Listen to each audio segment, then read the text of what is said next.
Hi guys, నేను మీ శ్రావణి. మీరు కనుక నా వీడియో ఫస్ట్ టైం చూస్తున్నట్లయితే సబ్స్క్రైబ్ చేసుకోవడం మర్చిపోకండి. ఆఫ్టర్ లాంగ్ టైం ఈరోజు ఒక ఫుల్ వీడియోతో ముందుకు వచ్చాను.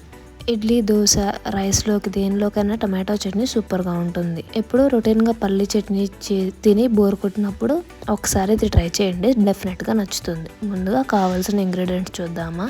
4 మీడియం సైజ్ టమాటాలు, 1 medium size onion, 4 piece garlic, సరిపడా పసుపు, కొంచెం నానబెట్టిన చింతపండు, 2 to 3 పండు మిర్చి, కొత్తిమీర, కరివేపాకు అండ్ నానబెట్టిన జీడిపప్పు ఎందుకంటే కొంచెం టేస్ట్ని ఎన్హాన్స్ చేస్తుంది.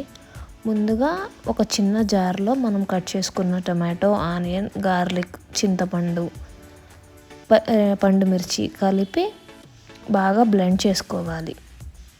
తర్వాత క్యాష్యూస్ కూడా యాడ్ చేసుకోవాలి. జీడిపప్పును కూడా యాడ్ చేసిన తర్వాత ఇంకొకసారి బ్లెండ్ చేసుకొని పక్కన పెట్టుకోవాలి. ఆ ప్యూరీ అన్నది చాలా మెత్తగా అవ్వాలి, ఎలాంటి లమ్స్ అన్నది ఉండకూడదు. ఇప్పుడు కడాయి ప్రాసెస్ చూద్దాం. ముందుగా స్టవ్ వెలిగించుకొని కడాయి పెట్టుకొని దానిలో ఒక 2 to 3 స్పూన్స్ ఆయిల్ వేయాలి. ఆయిల్ బాగా హీట్ అయిన తర్వాత మనం పోపు దినుసులు వేసుకోవాలి.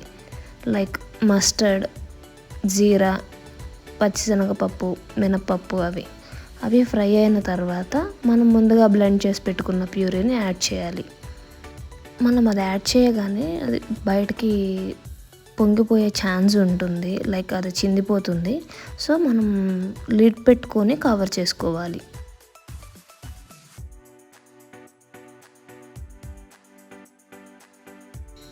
తర్వాత పచ్చివాసన అంతా పోయి అందులో ఉన్న వాటర్ కన్సిస్టెన్సీ అన్నది తగ్గిపోయి మన గ్రేవీ అన్నది చాలా దగ్గరగా రావాలి. అప్పుడే దాని టేస్ట్ అన్నది చాలా బాగుంటుంది.